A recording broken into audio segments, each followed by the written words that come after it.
So I will be tackling about the cybercrime law, which is, or also known as the Republic Act number 10175.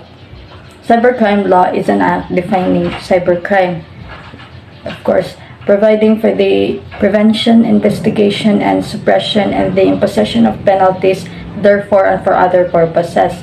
So, example niya is hacking, of course, which is the shutting down or misusing websites or computer networks. The example pa niya is child pornography and spreading hate towards others. So, nga importante ang cybercrime law, specifically diri sa ato sa Philippines, because it emphasizes standards of acceptable behavior for information and communication.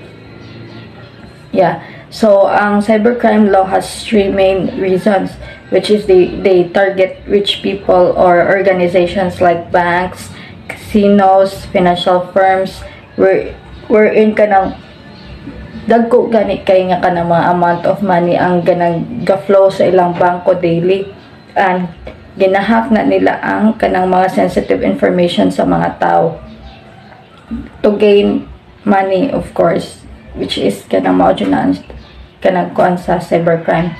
So sa ato adiri sa Philippines, ang best siguro na ko ang example is the spreading hate, which is tinuod man sa, for example, is kanang spreading hate, kita mga Pinoy is kanang we express our hate through social media, which is kanang, for example, is me and you kay naatay kanang conflict or misunderstanding and we don't settle it kanang tinarong. So kanang by that kanang atong hate is kanang ginapaagi nato through Facebook, posting such information which is kanang not true to life.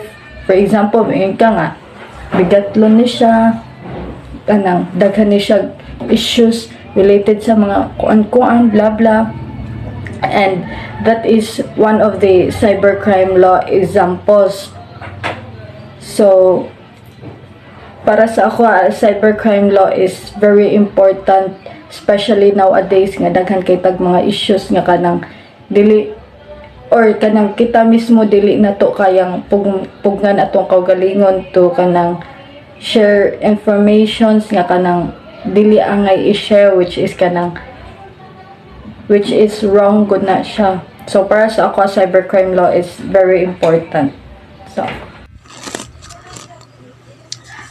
next is the do's and the don'ts of using the internet. So before that, let me give you an understanding about what is the internet. So the internet helps us with facts and figures, information, and knowledge for personal, social, and economic development. There are many uses of the internet. However, the use of the internet in our daily life depends on the individual requirements and goals. But the internet, for all its glory and opportunities, does unfortunately feature threats and challenges. This might manifest as online abuse, bullying, threats, impersonation, grooming, harassment, or exposure to offensive and or violent content. And now let's proceed to the do's of using the internet. So first is, make sure that your privacy settings are as secure as possible. You should use a strong, unique passwords, the two-factor authentication to protect the privacy settings. Second, be aware of scams. You should know who are you dealing with and do not open suspicious text, pop-up windows, or click on links or attachments in email because it may lead to easy trap with those hackers online. Next is that use the internet positively. Be kind, social, creative, inspired, and have fun. And lastly, do report accounts that are offensive or use offensive themes. If an account violates policies, then if we reported it to the authorities, they may warrant to permanently suspending that violent account. Next is the don'ts of using the internet. Do not reveal personal information about yourself, such as your full name, birth date, address, school. Do not make offensive comments or use foul language photos of yourself. You should also spend all your yes, you should not spend all your time online. Although there are many communities online and it can be a great way to socialize, don't forget the real world and people around you. You should also know how to spend quality time to the person who are around you. Do not use the internet excessively. Now, we now consider the internet to be an essential part of our lives because of all the advantages it offers. However, keep in mind that excessive internet use can be harmful to you and your family. Use the internet to meet your needs. That's all. Next is the intellectual property or IP. Software intellectual property, also known as software IP, is a computer code or program that is protected by the law against copying, thief, or other use that is not permitted by the owner. Software IP belongs to the company that either created or purchased the rights to that code or software. So intellectual property refers to the creation of the mind, such as inventions, literary and artistic works, symbols, names, images, and designs that are protected by the law. Examples of intellectual property or the software IP include patent for innovations, copyright for artistic works, trademarks for brands and logos, trade secret for confidential business informations. And there are 4 types of intellectual property. The first one is patent. It is the exclusive right to produce, use, and sell an invention. And the second one is the copyright. It gives the owner the exclusive right to copy, modify, and distribute or sell those copies or modifications to the property to the public. The third one is the trade secrets. It is a process, tool, mechanism, or a formula that is not publicly available and it is kept secret by the owner to maintain their edge over their competition. And the last one is the trademarks. It is a symbol, phrase, name, or other type of expression used to distinguish a particular product or brand. And my topic is all about the identity thief. So identity thief is the crime of obtaining the personal or financial information of another person to use their identity to commit fraud, such as making unauthorized transactions or purchases. Identity theft is committed in many different ways, and its victims are typically left with damage to credit, finances, and reputation. So basically, identity thief is a person who stole or steals someone's personal information or their financial information to use it without the consent of the owner. And there are also different types of the identity thief. The first one is criminal identity thief. This one is like a poser who is pretending to be another person when apprehended for a crime. And the second one is financial identity thief. And this one uses another's information to assume his or her identity in a daily life. And the next one is medical identity, which is using another's identity to obtain medical care or drugs. So, next one is identity cloning, using another's identity to obtain credit, goods, and services. The overall conclusion of the different types of identity thief is that this thief would steal someone's identity, someone's personal information just to commit fraud. So like making an unauthorized transaction or purchasing products in a wrong way, like that, since it's a fraud.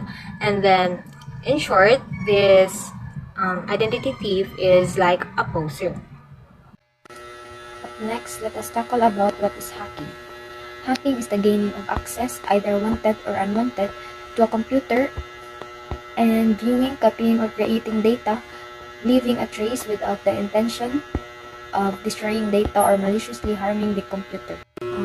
Hacking is a broad term used to describe many complex activities wherein the end goal is typically to obtain access to a computer system servers, databases, or stored files.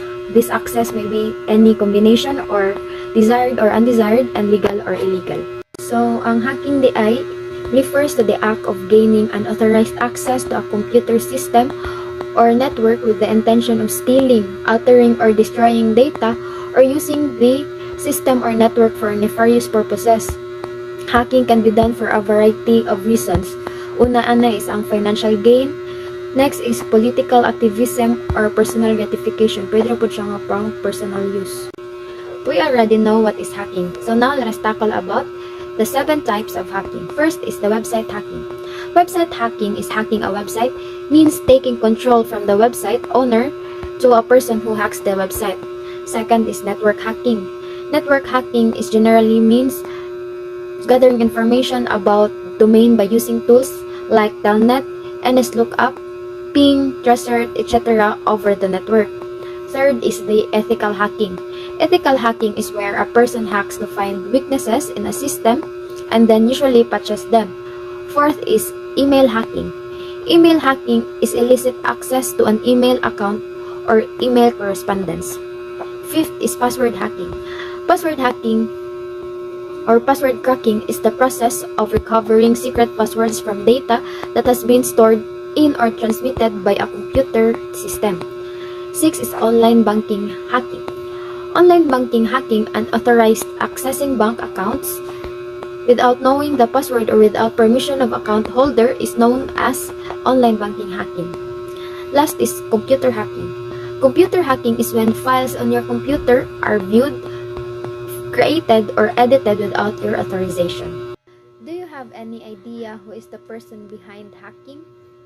Of course, the hacker itself. A hacker is any person engaged in hacking.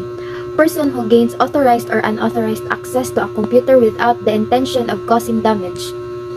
In the computer security context, a hacker is someone who seeks and exploits weaknesses in a computer system or computer network.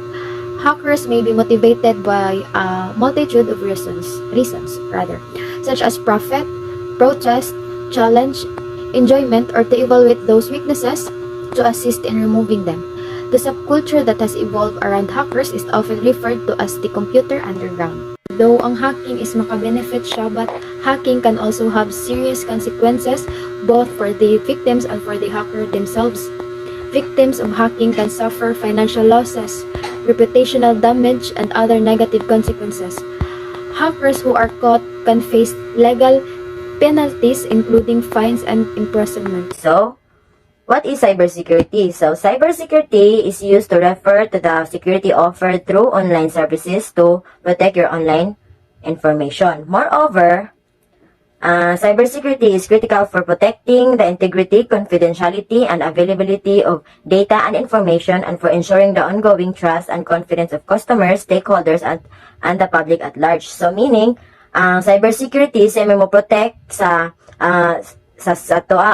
computer systems, sa network, software, and sa ato ang data information from sa mga unauthorized access, thief, damage, or disruption. So, unfortunately, with an increasing amount of people getting connected to the internet, the security threats that cause massive harm are increasing also. So, there are major security problems. To begin with, the virus, next is hacker, next is malware, then Trojan horses, then password cracking. So with talking about virus, So, ang virus is a type of malware that replicate themselves and spread from one computer system to another. So, next is hackers. So, ang hackers kay mo ni siya ang individuals or groups who use a variety of techniques to gain unauthorized access to computer systems or networks. So, ang hackers kay mo ni siya ang mo steal sensitive information, modify or destroy data or use compromised systems to launch attacks on other targets. So, mo ni siya ang hackers kay kabantay mo na, for example, sa itong FB kanang di na ito ma-open, so kanang ma-hack na siya. So, mo na siya example sa mga ang nakaapan na kay ang hackers, mo na siya ang kanang personnel good siya ang mo mag-operate ana. Then next is malware. So ang malware kay refers to any type of software designed to harm or exploit computer systems or networks. So ang malware po can be used to steal information, disrupt the normal functioning of computer systems or provide unauthorized access to attackers. Next is Trojan horses. So ang Trojan horses are a type of malware that are disguised as legitimate software. Once installed, a Trojan horse can provide attackers with unauthorized access to a computer system, steal project sensitive information or launch other attacks. Next is password cracking. So, ang password cracking involves the use of specialized software or techniques to guess or crack passwords used to protect computer system or network. So, once an attacker gains access to a system using cracked password, they can steal sensitive information, modify or destroy or launch other attacks. So, overall, these security problems are major concerns because they can all be used to compromise the confidentiality, integrity, and availability of computer systems and data. So, as a result, it is important to take steps to protect against this and other types of security threats, such as mag-implementa og kanang strong passwords, regularly update software and using tools such as firewalls and antivirus software. And that's all. Thank you.